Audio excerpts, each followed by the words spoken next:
as a mouse? No? Alright, we're gonna practice being really quiet. You can put your fingers over your lips, alright? 1, 2, 3. That was great, you guys! Alright, now we're gonna practice cheering as loud as we can for Stuart. When Stuart comes out, we're gonna call, Stuart! Can we try that? 1, 2, 3. Stuart! Oh, you guys can do better than that! That was great! Alright, I hope you guys enjoy the show! Welcome to Stuart Little. Please stay in your seats and be quiet as a mouse. Parents and teachers, please no flash photography. Sit back, relax, and I hope you enjoy the show.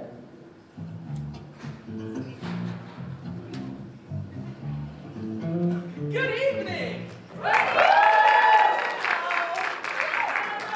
Nice day. Not bad at all. By the way, have you heard? I certainly have. Did you believe it? Not at first. I thought they were kidding. So did I. But it's true. It certainly is. The second son of Mr. and Mrs. Petrick C. Little turned out to be a...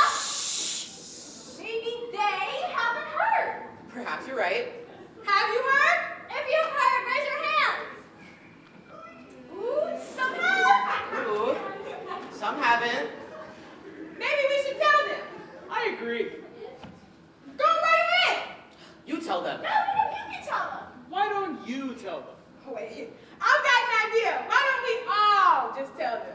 Good idea. So, where should we begin? How about at the beginning? An excellent place to begin. Then let's begin. The adventures of... Stuart Little!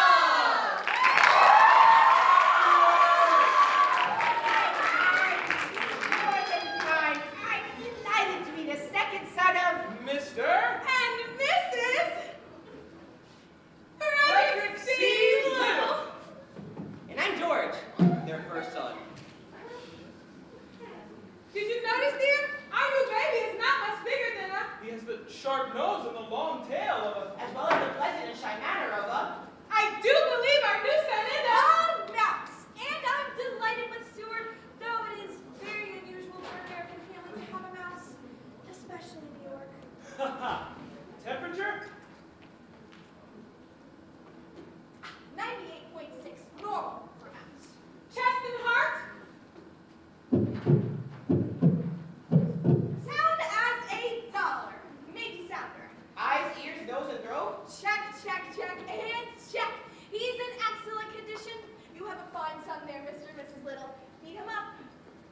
Thank you, Doctor. Listen, he can talk already. Oh, he can walk already. There are certain advantages to being a mouse. My dear Stuart, I made you a fine little blue worsted suit with patch pockets. Where you can keep your handkerchief, your money, and your keys. Thanks, Mom. Thanks, Dad. As he grows older, I bet Stuart will be a great help to his parents. To his brother George. To me. The other son. Because he'll be able to do things a mouse can do.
mice in our conversations.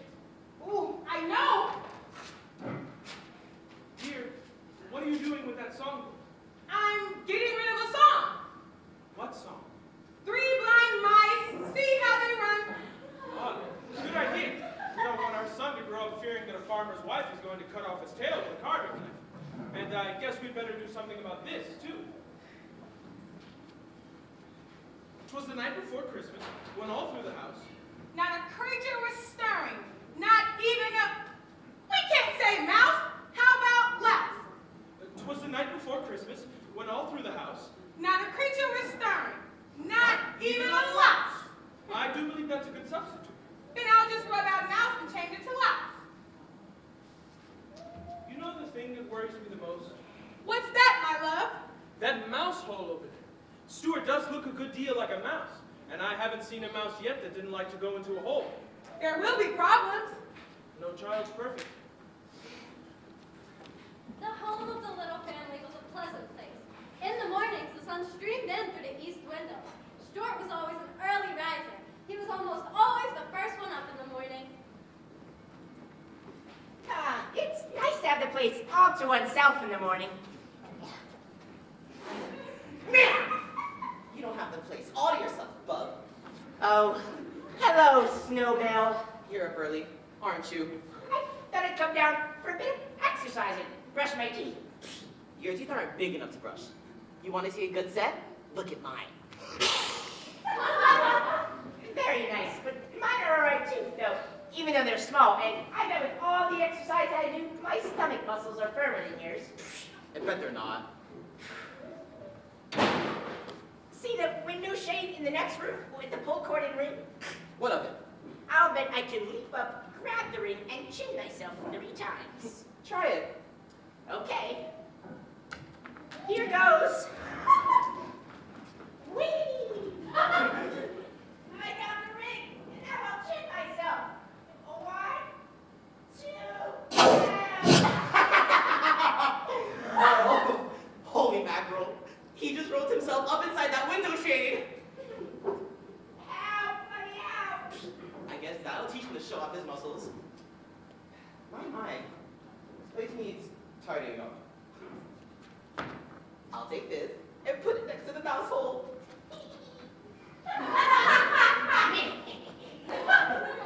Good morning.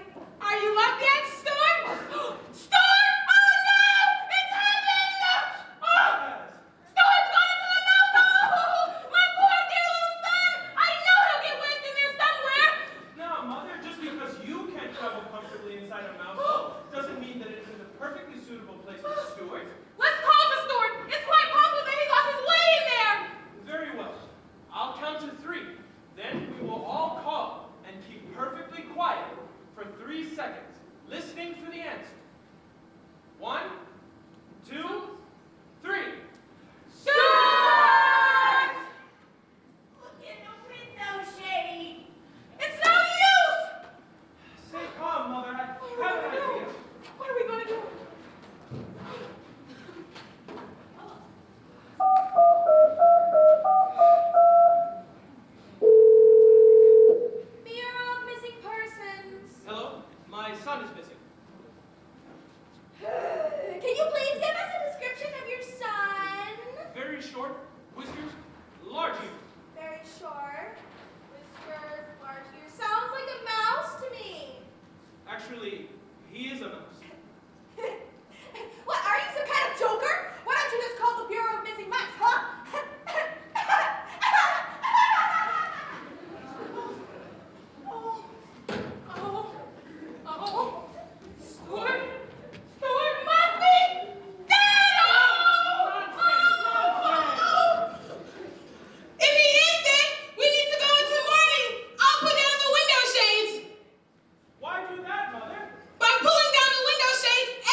joy of life.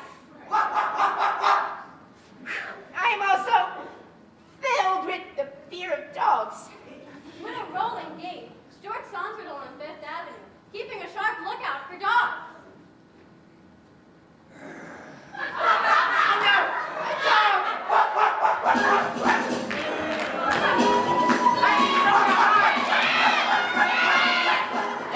There's a woman taking out some trash! He's the New York Times guy? All right, I'll talk now to you.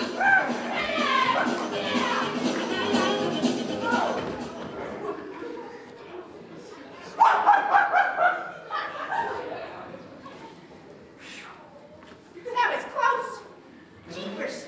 That dog chased me all the way to 72nd Street. I'm almost at Central Park. I think there's a nearby pond where they have sailboat races. I'm gonna try and find it.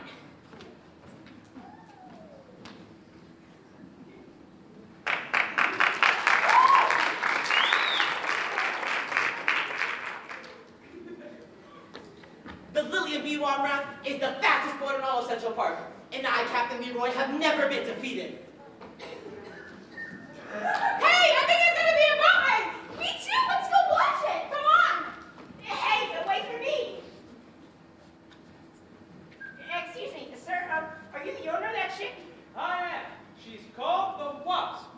I'm looking for a berth in a good ship, and I was hoping perhaps you might sign me on. I'm strong and I'm quick. Are you sober? I do my work. Well, I'll tell you what I'll do with you. You see that big racing sloop out there? I do. That's the Lily and Bee Womrat, and I hate her with all my heart. So do I. I hate her because she's always bumping into my boat, and because her owner is a lazy boy named Leroy, who doesn't understand sailing, and hardly knows a squall from a squib, Or a jib from a jibe. or a luff from a leech, Or a deck from a dock. or a mast from a mist. Or a... But enough of this. My young friend, I'll let you sail the Wasp to the north end of the pond and back, and if you can beat that detestable sloop, I'll give you a regular job. Aye, aye, sir. By the by, you haven't told me your name. Name is Stuart Little, second son of Frederick C. Little of this city. Bon voyage, Stuart. Take care of yourself, and bring the Wasp home safe. That I will. And let's be off to the pond for the race.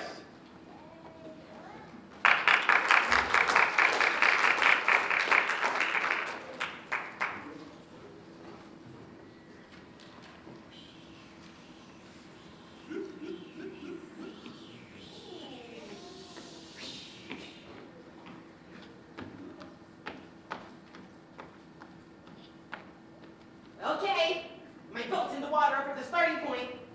Where's my competition that's going to be the loser?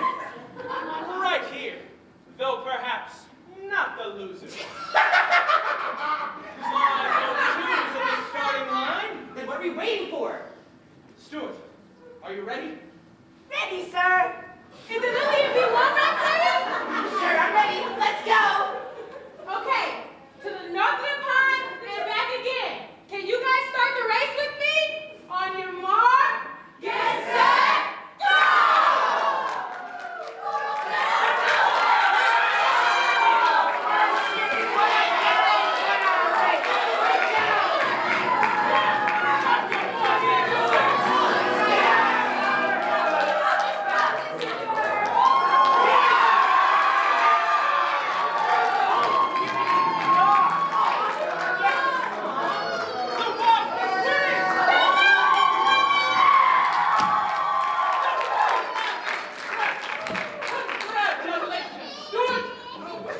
Lost the race. Rat, rat. I mean, my...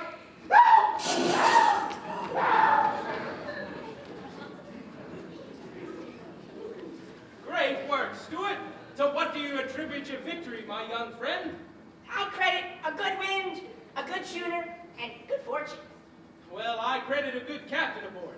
Stuart, this is the happiest day of my life. If there's ever anything I can do for you, you just let me know. My name is Dr. Paul Carpio. I'm a dentist. Boats are my hobby, and I would be delighted to have you take control of my vessel at any time. Thanks, Dr. Carey. The pleasure was all mine.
Call me sir. Call me Stuart. Oh, good night, Stuart. Good night, Margalo. See you in the morning. Ah, she sleeps. That's a mighty fine bird. Exquisite. Glorious, truly. A bird of paradise. Stuart, what do you think of our little bird? She's... okay, I guess. Oh, look, she's asleep. I guess I'll feed her this bird seed in the morning. Mom, will the bird safe sleeping here in the living room? Quite safe, my dear. But what about that cat, Snowbell? That cat, Snowbell. That cat won't touch that bird. You can go to sleep and forget all about it. I don't know. There's just something in me that doesn't trust a cat.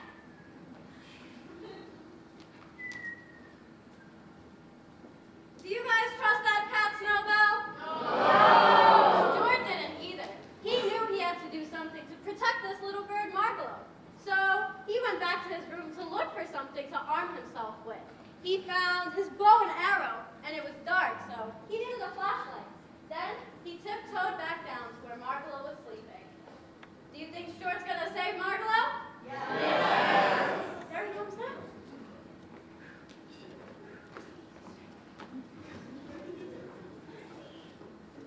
Sleep dwell upon thine eyes and peace in thy breast. I heard that once in a movie. Stuart then hid and waited, watching and listening. For half an hour, he heard nothing, saw nothing, but the faint ruffle of Margalo's wings when she stirred in a dream.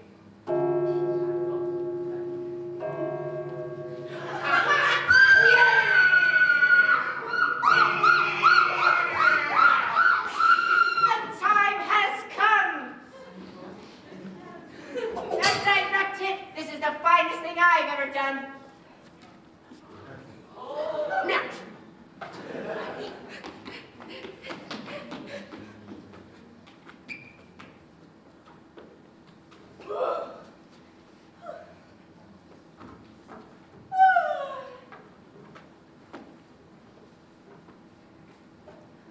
well, all in a good night's work. Fear not, feathered friend, for I'm thy guardian and thy protectorate. Another movie.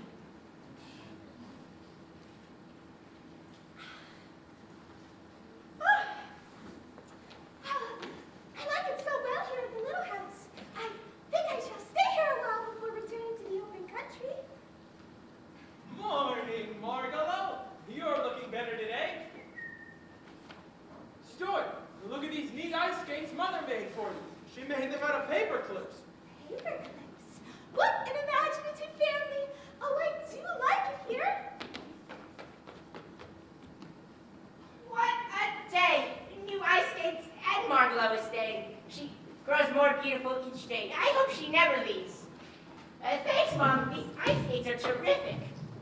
Well, nothing like a cold winter's day for a little ice skating, but where should I go? The boat pond at Central Park is frozen over.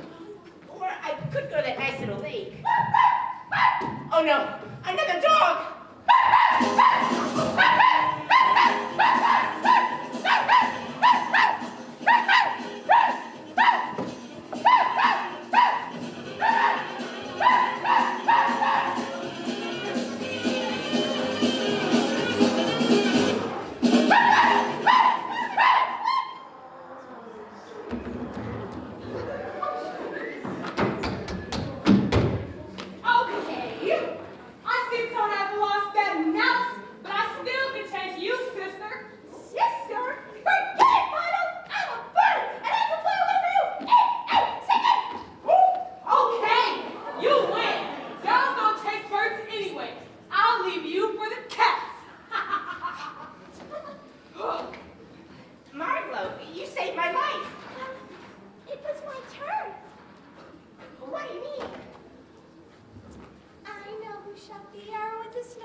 Maybe it's because my eyes work better in the dark, or maybe it's because there's so many worthwhile things to see in New York City at night, especially when my friends are in the neighborhood, like the Maltese cat at the A&P.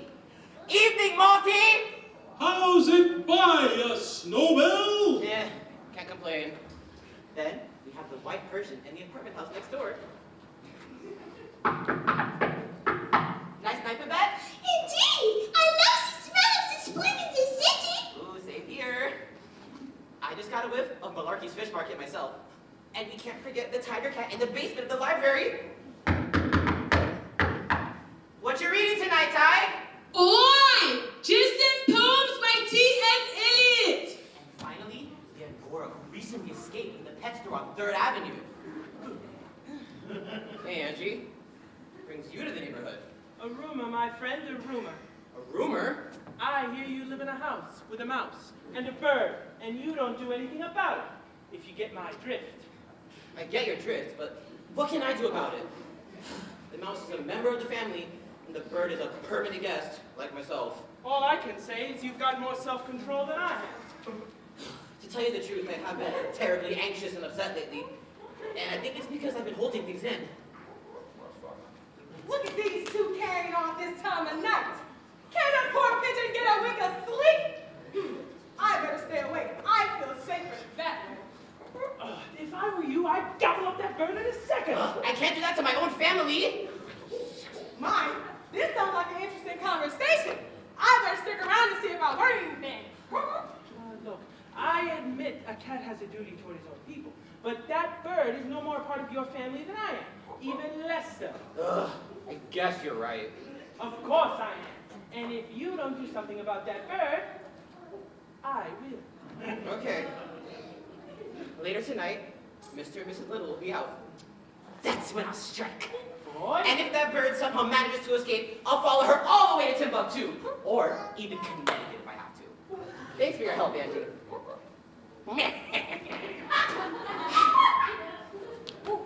This is terrible! That cat is gonna eat that bird! Ooh, I'm gonna find some writing paper and a pencil to write a letter from one feathered friend to another.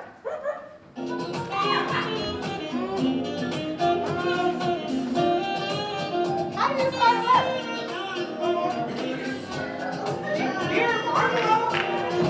Who the heck is Margalo? Hello there, feathered friend.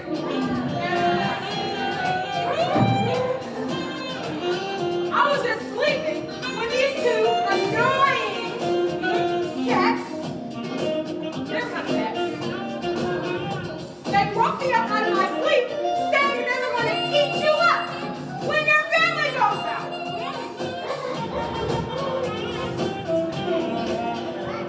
Beware of a strange cat in the night.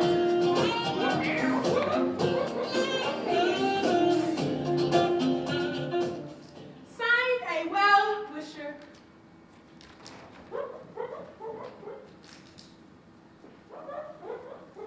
The next morning, Margalo found a note in her bed when she awoke. What's this? Beware of a strange cat who will come in the night, signed a well-wisher. Oh no! What am I gonna do? I don't dare show this to anyone, not even to Stuart. Oh, I'm so frightened, I don't know what to do. Finally, just before dark, Margalo hopped up to an open window, and without saying anything to anybody, she flew away. Oh. Goodbye, Stuart. I hope we shall meet again someday, my friend.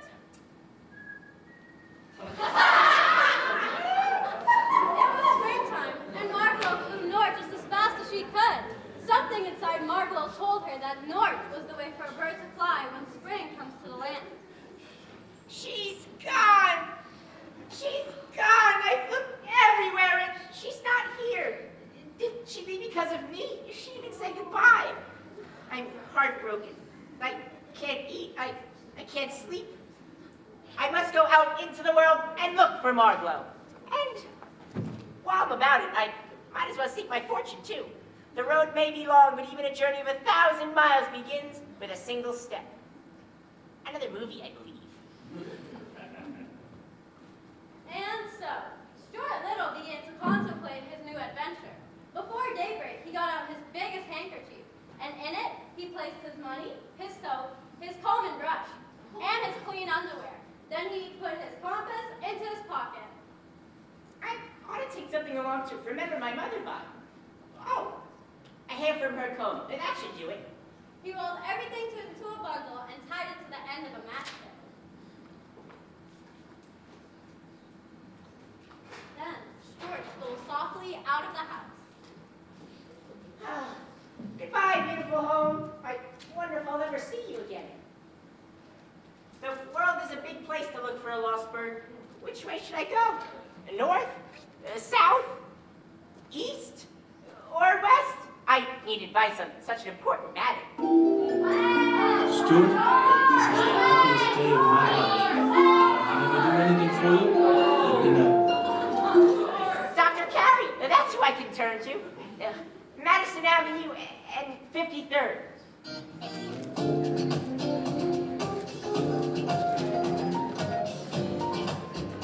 Anyone know where Madison Avenue is? No, 53rd for that matter. That sounds like a lot of streets. Are there even that many streets in your city? What else did he mention? Dr. Carey said he was a dentist. Does anyone know what a dentist does? Oh, that sounds scary. Well, Dr. Carey seemed like a nice guy, a way you trust him, right?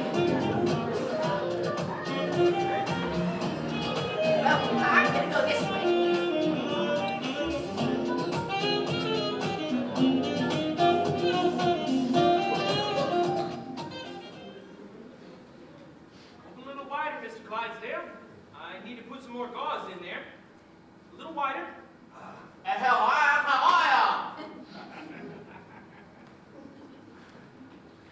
Stuart, good to see you. Have a seat. This is my patient, Mr. Edward Clydesdale. Mr. Clydesdale, I'd like you to meet my friend, Stuart Little. Very well, thank you. Well, what's on your mind, Stuart? Well, you see, I ran away from home this morning to seek my fortune and look for a lost bird. And I was hoping you could tell me which way to go. Better go north. Don't you think so, Mr. Clydesdale? Up there, Ark? He says look in Central Park, and it's a good suggestion. Oftentimes people with decayed teeth have sound ideas.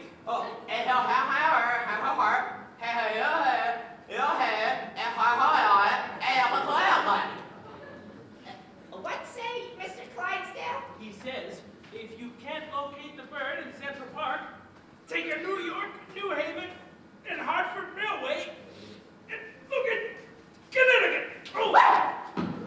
Yeah. I'll finish, Mr. Clydesdale. Wow. Thank you very much. Big pardon? He says thank you very much. My pleasure. No eating or drinking for 6 hours, Mr. Clydesdale. Ow!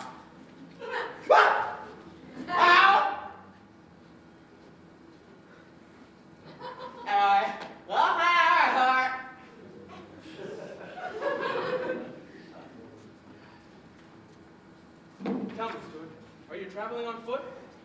Yes. Well, I think you should have a car. I enjoy building model cars and boats when I'm not extracting teeth. And I built a model car with a real gasoline motor. Do you think you can handle it? Yes, certainly. Then let's go out and start it up.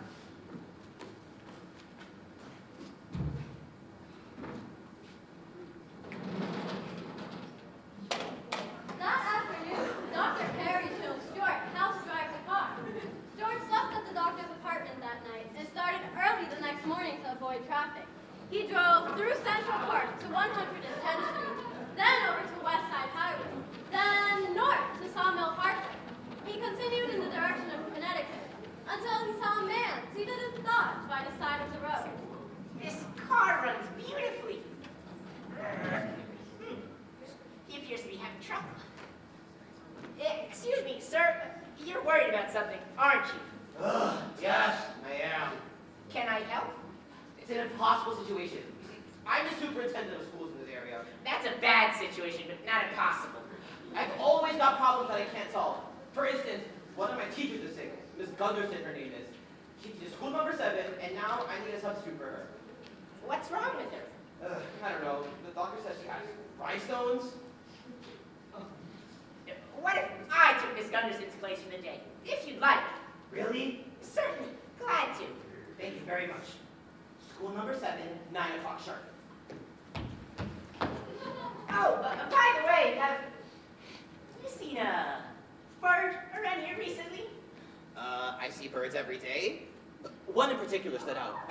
How so? Let's see. She was a beautiful brown bird who loved to whistle, but seemed a bit nervous. That sounds like Margalo. Where did she go? I don't know. She flew away when a cat appeared. He seemed to be following her. What kind of cat?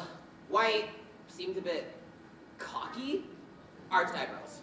That sounds like Snowbell, but he wouldn't leave the comforts of home to make a snack out of a poor, defenseless bird. Or would he? I've got to find Margalo. Will you still teach the class? Certainly. Children should pursue knowledge, after which I will pursue my bird.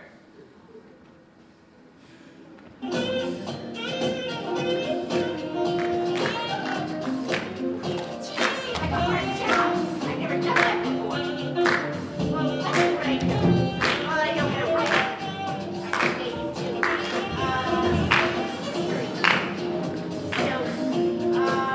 What about math? 1 plus 1 equals... Nah, we'll skip that one. That's pretty hard.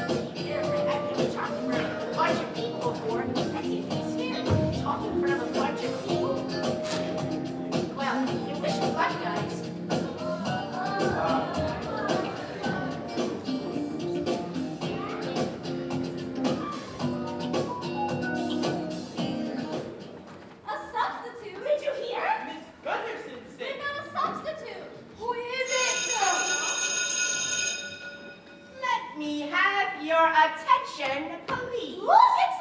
This is gonna be fun.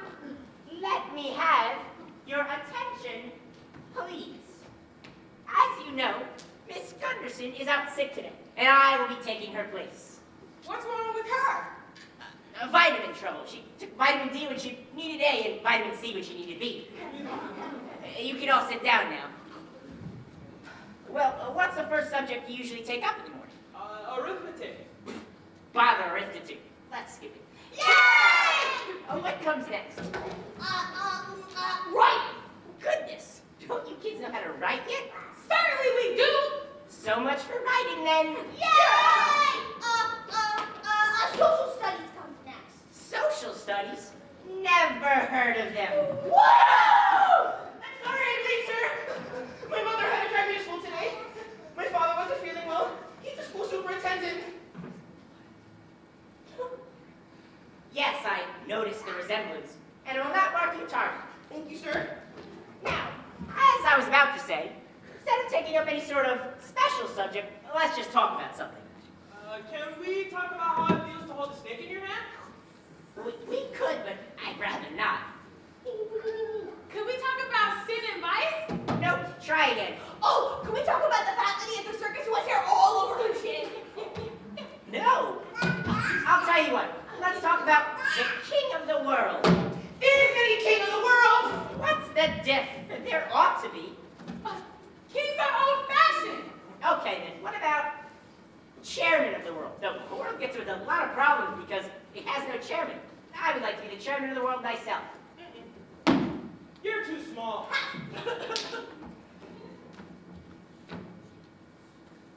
Oh, fish feathers. Size has nothing to do with it. It's temperament and ability that counts. And knowing what's important. How many of you know what's important? Henry Rappaport, tell us what's important.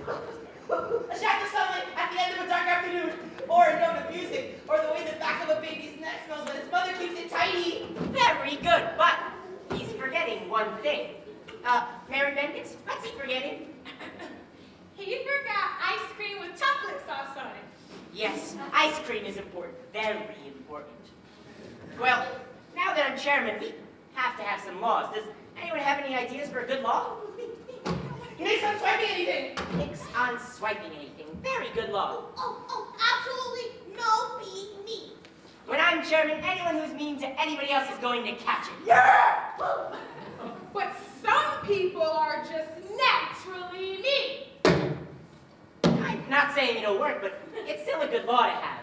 And we'll test it, here and now. Somebody do something mean to somebody else. Harry Jameson, you be mean to Katherine Stableford. What's that you have in your hand, Katherine? It's a tiny little pillow. Do you love it very much? Yes, I do. Okay, Harry. Take it away! Got it. Settle down now, settle down. While your chairman consults his book of rules. Page 462, nix on swiping anything. And page 590, absolutely no being mean. Harry Jameson has broken two laws, the law against being mean and the law against stealing. Let's take care of him before he becomes so mean, people will hardly recognize him anymore. Come on, give it back! Give it back! Here, take it back. I'm sorry, Katherine. I'm really sorry. It's okay, Harry, but it was just a test. But it worked pretty well, didn't it? You can all sit back down now.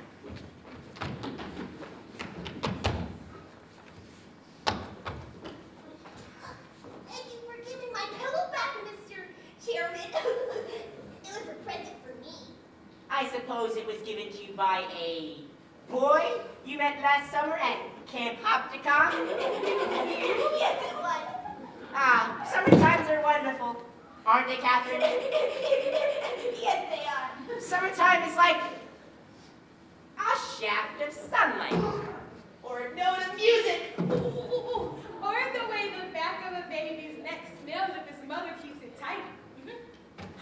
Never forget your summer times, my dears. Never forget your summer times. Well, I've got to be going now, but it was a pleasure to know all of you. Class is dismissed. We wish you could teach us every day instead of Miss Gunderson. Shh. Don't say that. It might hurt Miss Gunderson's feelings. Page 590. No hurting of feelings. Another fine law. Say, what's your name anyway? Name is Stuart Little, second son of Petrick C. Little of New York City. Goodbye, Mr. Little!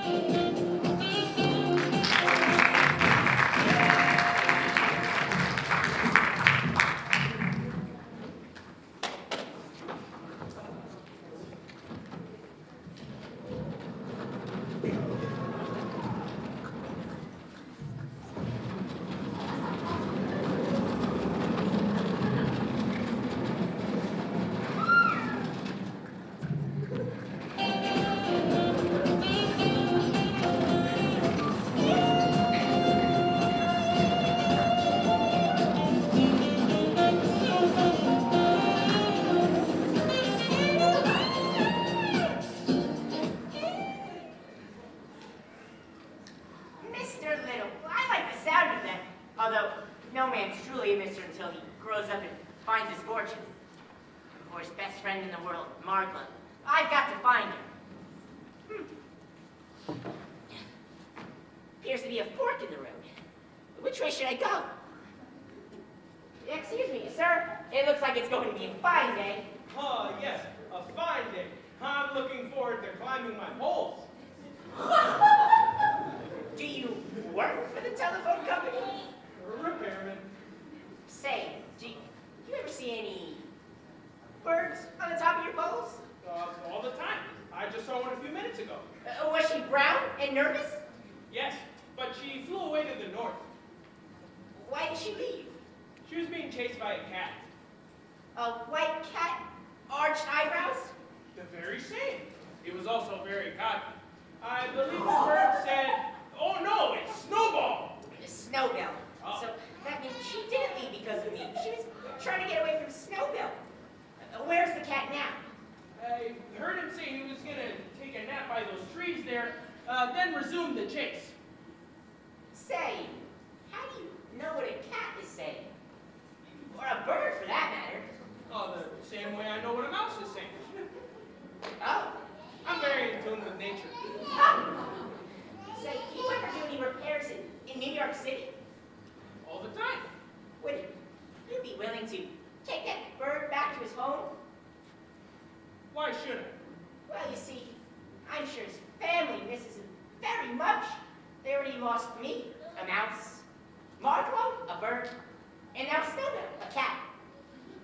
Goodness, don't they have any children? Yes, a son, George. What's he? No, he's a boy, a real boy. Very well. I will return the cat to his home. 419 West 53rd, and thank you very much. My pleasure. Though I am primarily a telephone repairman, I am also trained to repair broken homes as well. Be careful when you wake the cat up and scoop him up. He can be a bit difficult at times. In my line of work, I deal with difficulties all the time. This will be a piece of... Oh! The cake! Come on, kitty cat. No.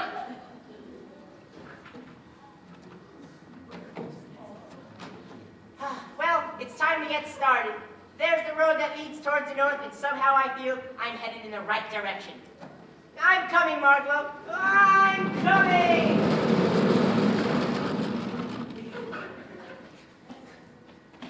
Did he keep traveling north?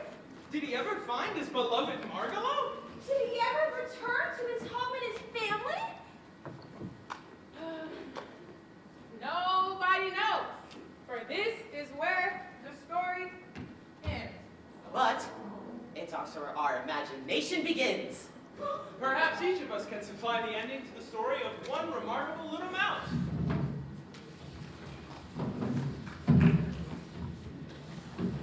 Always hope for a good wind, a good tuner, and good fortune.